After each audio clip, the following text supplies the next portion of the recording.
வணக்கம், இதுதான் அருளாம்.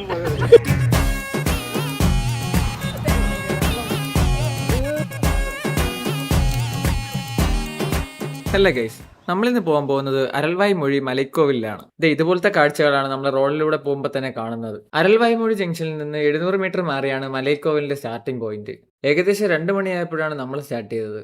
ഒടുക്കത്തെ വെയിലും നല്ല കാറ്റും. ഈ സമയത്ത് ഇവിടെ കയറാൻ വരുന്നവർ എന്തായാലും കുറച്ചധികം വെള്ളം വെച്ചിരിക്കുന്നത് നല്ലതായിരിക്കും. പിന്നെ നമ്മുടെ കയ്യിലുള്ളതാണെങ്കിൽ ഒരു കുപ്പി വെള്ളവും, അത് പകുതിയായപ്പോൾ തന്നെ തീരുകയും ചെയ്തു. പിന്നെ ഈ കാണുന്ന പോലത്തെ ചെറിയ ചെറിയ മരങ്ങളുടെ തണല മാത്രമായിരുന്നു ഏക ആശ്വാസം. ഏകദേശം പകുതി ദൂരം ആകുമ്പോൾ തന്നെ നമുക്കിത് ഇങ്ങനത്തെ കാഴ്ചയൊക്കെ കാണാൻ സാധിക്കും. പിന്നെ പോകുന്ന വഴിയോ ഇതുപോലത്തെ പടിക്കെട്ടുകളെല്ലാം കയറി മേളിലെത്തുമ്പോൾ തന്നെ നമുക്ക് ഇതുപോലെ ഒരു ആൽമരവും അവിടെ കുറച്ച് പ്രതിഷ്ഠയും കാണാം. ഇനി ഒരു 10-20 ചെറിയ പടിക്കെട്ടുകൾ കൂടെ. അങ്ങനെ നമ്മൾ മേളിലെത്തിയപ്പോൾ തന്നെ അപ്രതീക്ഷിതമായിട്ട് ഒരു ചെറിയ മഴയും പെയ്തു. വെയിലും മഴയും ഒന്നിച്ച്. പിന്നെ അവിടുത്തെ ഭംഗി നിങ്ങൾ നേരിട്ട് കാണും.